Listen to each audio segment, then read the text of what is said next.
సొంత కుటుంబాన్ని గురించి మాత్రమే ఆలోచించేవాడు ఎప్పుడూ ఏడుస్తూనే ఉంటాడు. దేశం గురించి ఆలోచించే నా రాష్ట్రీయ స్వయం సేవక సంఘం కార్యకర్తలు ఒక్కడు కన్నీరు పెట్టాడు. They are the heroes. మనము మన కుటుంబం. మరి దేశం గురించి ఆలోచించేవాళ్ళండి. దేశం తెల్లారితే దేశం. పెళ్లి చేసుకోరు, బ్రహ్మచారులుగా ఉంటారు. ఎన్నేళ్ళైనా 70 ఏళ్ళు 80 ఏళ్ళు అలాగే ఉంటారు. రైల్లో వెడితే ఏసీలో వెళ్ళరు, స్లీపర్లో వెడతారు ఉక్కిపోతూ. ప్రతిదీ ఖర్చు రాస్తారు సంఘం ఖర్చుల్లో. ఎంత? రూపాయి పావలా 3 రూపాయలు, ఎక్కువ రాయరు.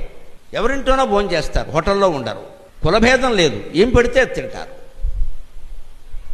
చిన్న సంచి భుజాన్ని వేసుకుని వెళ్ళిపోతారు, ఓ పైజమాలు అల్చి వేసుకుని.